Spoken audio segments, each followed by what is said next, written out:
Don't get me wrong. Oh, we should do like some Chinese restaurant. Have you guys even had Chinese food? Isn't Chinese food the worst food of the Asian cuisines? It's my favorite. Me? I need to like take that back. That was insane. Why are you getting so offended? Because that's just like a crazy thing to say. And that's my people. Name a Chinese dish. Does China like rice? Yeah? Oh my god. That's all we eat. Her face. She was Are you dumb? She was so mad at me. As you can see, the First Amendment is very useful to remove poker face. Yeah? Oh, what's up, Angela? Sorry, just on this same point, you talked about taking the man in his totality. Yeah. So one of those things in his totality is what happened on January 6th, which was your first term in Congress. Yeah. Do you think he should be held accountable? Donald Trump should be held accountable for his role in the January 6th insurrection? Well, I mean, listen, first of all, I would tell you that everybody's responsible for their own actions. Just like I'm not going to blame friends or blame anybody else for the things I've done wrong in my life. I'm not going to put that on him. I'm not going to run around and blame Bernie Sanders for the fact that Steve Scalise was shot. Because if you go back and look at when Steve Scalise, who's the current leader in the House of Representatives, who almost died at a congressional baseball practice. Hold on, I'm going to explain this. So I'm going to come back to January 6th. Yeah, please do. No, I will, of course. The shooter that almost killed Steve Scalise, the Republican leader, he said vehemently that the reason why he went to the congressional baseball practice of Republicans to shoot it up was because he felt that Republicans were going to take away health care. And what he had heard in his rhetoric was that was dangerous and these Republicans had to be stopped. So I'm going to translate that to January 6th. The shooter is the one that perpetrated that crime. I'm not going to put that on Bernie Sanders, who he cited for the rhetoric around why he went to the congressional baseball practice. And that's a shooter that almost killed Steve Scalise. Let me translate. Donald Trump authorized 10,000 National Guard troops. I'm on the oversight committee. He actually authorized 10,000 troops on January 4th, 2 days before January 6th, obviously. So if you're going to say that you incited an insurrection, then how are you also going to authorize 10,000 National Guard troops to be at the Capitol? Are you inciting or are you not? Because the record is he authorized the troops. Nancy Pelosi and Muriel Bowser, the mayor of D.C., did not want the troops at the Capitol. Muriel Bowser signed a letter on January 5th wanting the National Guard troops to be on traffic duty in D.C. Now, here's the funny thing about January 5th, 2021, is that nobody was in D.C. because D.C.'s rules around COVID-19 had the entire city shut down. The streets were empty during this time. So the National Guard that was authorized by Donald Trump were on traffic duty when there was no traffic, when they could have been at the Capitol. What? I mean, if that is the truth, how can he be responsible for something when he sent soldiers and you told him to guard an empty street? And just to clarify for our viewers, Springfield, Ohio does have a large number of Haitian migrants who have legal status, temporary protected status. Well, Margaret, but thank you, Senator. We have so much to get to. Margaret, I think it's important because we're going to turn out of the economy. Thank Margaret, you. The rules were that you guys weren't going to fact check, and since you're fact checking me, I think it's important to say what's actually going on. So there's an application called the CBP One app, where you can go on as an illegal migrant, apply for asylum or apply for parole, and be granted legal status at the wave of a Kamala Harris open border wand. That is not a person coming in, applying for a green card and waiting for 10 years. That is the facilitation of illegal immigration, Margaret, by our own leadership. Thank you, Senator, for describing the legal process. We have so much to get to, Senator. Those laws have been on the books since 1990. Thank you, gentlemen. The CBP One app has not been on the book. Shut it down now. It's since 1990. It's something that Kamala Harris created, Margaret. Gentlemen, the audience can't hear you because your mics are cut. It's interesting they said they're not going to fact check anybody. They fact check him, he fact checks back, and they turn the mic off. Kinda weird. Commuting powers. And I actually think if you're a woman, that might be the worst moment J.D. Vance had, because he was going to mansplain right over that mute button. He was, and again, I don't pretend to know how everyone will react to this. I think that a lot of women in positions of authority that should command respect just by virtue of that dynamic will see themselves in some dude that disrespected them and talked over. I mean, there was a moment like that with then Vice Presidential in the Harris-Pence debate. But in all honesty, you guys promised you're not going to fact check because the previous debate, it was like a 3v1 against Trump. Remember? Even the ID that they said they're not going to fact check, they weren't even happy about that news. So what was your personal reaction when you heard that CBS News is forbidding the moderators of tomorrow night's debate from doing any fact-checking? Well, look, unfortunately, CBS is in a tough spot because if they allowed that, it would mean that their moderators were fact-checking all night, given J.D. Vance and the lies that he is going to spew on stage.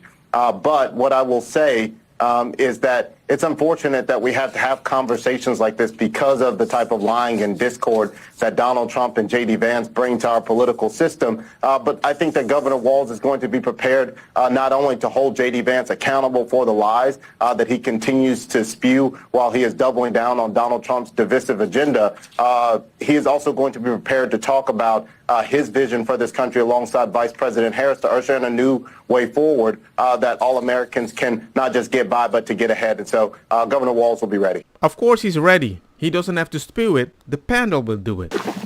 I do think that's unfair because you're just supposed to attack each other, not get help if your attack ain't working or the attack is too powerful and we need to minimize.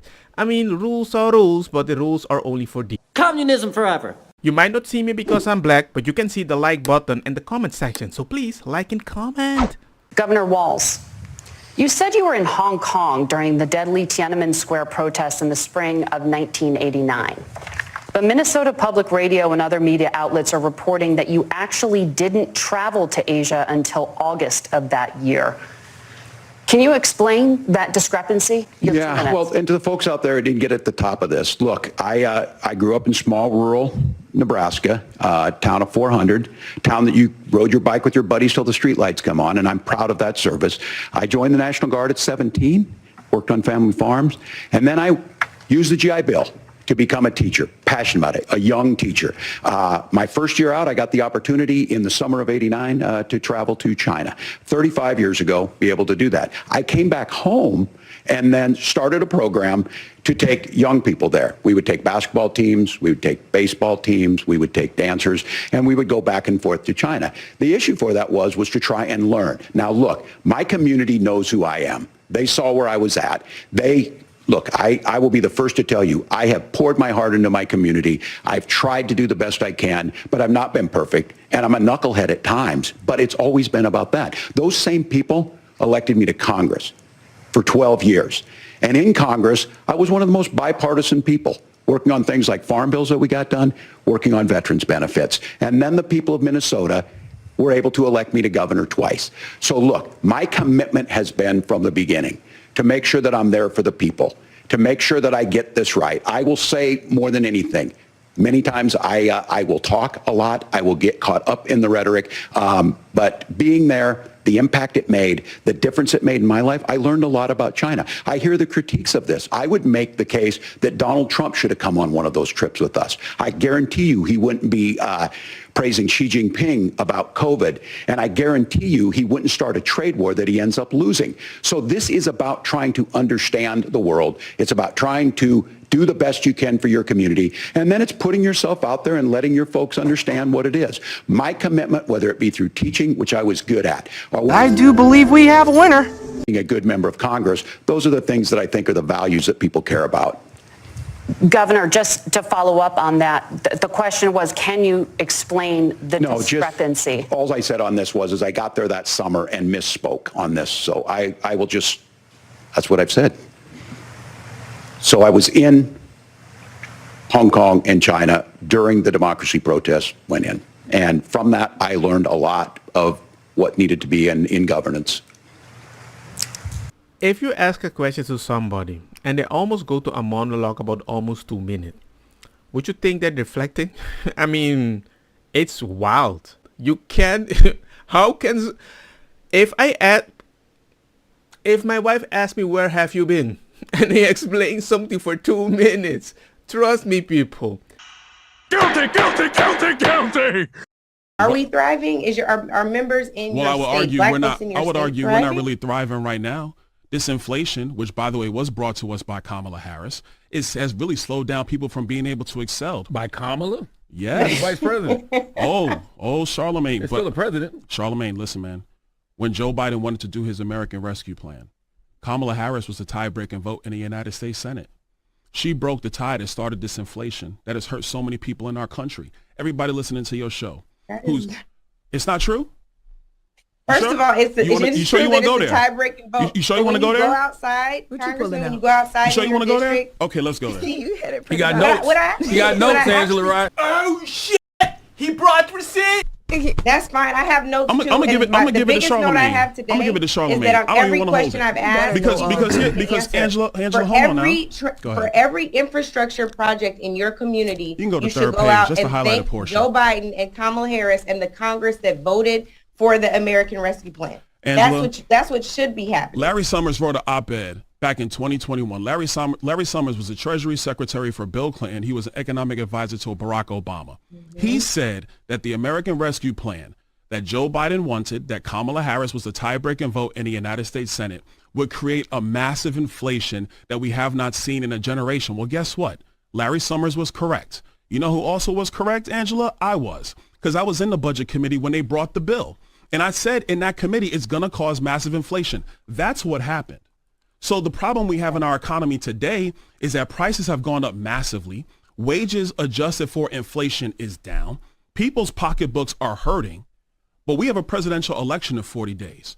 So, and I'm gonna ask Envy this question. Envy, you're in the housing business as well. I know because I watch. Figure out how I listen Envy's to the being show. interviewed. No, I'm just asking him a question. Chill, Angela. It's not that he doesn't respect you. He's going to ask somebody on your team that is in the housing business that can understand maybe something called, like, I don't know, price control. Well, I know because I trying to watch. figure out how Because I listen to the Envy's show. being interviewed. No, I'm just asking him a question. Chill, Angela. So I listen to the show. I know you do a lot of business in housing. Mm-hmm. Would you hire somebody that broke up stuff in one of your houses to fix the other houses? No. Exactly. She broke the economy. I'm not going to do this morning, Byron. Why are you not now gonna you do told this, me to Angela? chill. Because I'm bringing gonna tell you facts to and chill not. and Hold on actually now. try to So take a now deep I'm breath bringing facts, and you answer don't a want to do it question. no more. Come on now, Angela. That's not right. I'm bringing facts. so and I back- thought so we were back going to to have the a point, 'cause you fact-based wanted to bring up- conversation. You I want wanted to have a bring up fact-based both. conversation. Money won't buy you happiness, but it can make problems go away that make you unhappy. That face is the face that I need to hire another black woman that's going to bring the facts. Somebody had to go. Next interview, I'll bring another black different woman that I need to pay. It keeps happening on the Breakfast Club. There is no doubt in my mind, however Governor Walz did in terms of sincerity, that Vance won this debate. Does Governor Walz have a problem with the truth? No. They were talking at one point, Vance wanted to correct something about how Haitians got into this country. And he was right, and the moderators wouldn't let him correct it. It's very interesting. But at the beginning, the two issues driving the campaign right now are Harris has a big deficit on the economy, Harris has a big deficit on immigration, and Republicans were happy tonight and Democrats a little bit nervous that on those two issues, Vance carried it. J.D. Vance is much more experienced at this, at public speaking, at defending himself, at pivoting. It's the audacity. I agree with you that we're in year 9 and no one knows how to cover the audacity. The audacity is that someone should have said, stop it, stop. Are you effing kidding me? And they should have dropped that F-bomb, right? I mean, they should have just, this is a debate. This may be the only chance people have to see the difference. And just like that, the way you react to that difference, we can also understand the difference. What does qualified immunity have to do with having less police officers? Because the economic incentive of qualified immunity means that your personal assets aren't gone after if something goes wrong. So, you're in business. Do you get involved in a project or a deal that leaves you massively exposed financially? You may, depending on your passion for that project, but then you also sit back and think, now, wait a minute, if something goes wrong, I'm going to be held massively liable. Maybe I need to do something. When something goes wrong, we're talking about people getting violently hurt or killed. Yeah, clearly. And I named people that you brushed over. But it's clear when somebody brushing over clearly that. violates a constitutional right. And when you violate a constitutional right, qualified immunity doesn't apply to you. And that's what I'm talking about. It does not. And Angela, don't do that. It does not. I thought that was the definition. I thought that was the definition. No, it does not. I thought that was the definition of No, it does qualified not. immunity. If you carry yourself outside of the confines of your training and the protocols of that department, qualified immunity doesn't apply to you. It does That's not true. That is very true. That is very true. That is patently That false. is it's patently true, and we need to make sure we have that accurate. We cannot make that statement because you have a lot of officers out here who do their job with honor and dignity and respect for the people that they serve. Listen, qualified immunity is a legal doctrine that protects government officials from civil lawsuits when they perform their jobs unless they clearly violate a constitutional right. That's exactly what I'm saying. And what is a violation of that right is when they're outside the norms of their training and the protocols of that department or that agency. But here's the main thing, because we can actually go past qualified immunity because this is the place where you've refused to answer both on Donald Trump's accountability and on the law enforcement that you love so dearly. Right. What we know is that he's seeking full immunity, like the same immunity he now has because of the Supreme Court. Because of the corruption of the Supreme Court, we have now gone beyond civil presidential immunity to criminal presidential immunity. He would like to give that same immunity to law enforcement. True or false? Well, let's expand that a couple things. True or false? You can't ask a true or false, Angela, because you got to explain the details. No, see, this is the problem. I don't want you to explain the details because when you explain Why you the don't details, want people to hear the details, Angela? The details are what the things that matter. You got to explain the details, or then you just talk. You're just talking, and then explain. If you don't explain the details, then you're just talking. Yeah, you don't want to say that because you know that it's not true. So that is not true. You want a true or false statement. Congressman, I want to know. I don't want to argue with you. I want to explain the facts. Details are important, just like asking if Kamala Harris is black or Indian. Just like asking me, hey, are you black or white? I need the details. And I would tell you, I'm a brown cyclops. You need the details. Don't get me wrong, makosa kita bong. Put the fire na mi blonde kush hash purple skunk criollo colombici jam jam. Durlo que ta verdetta welcome.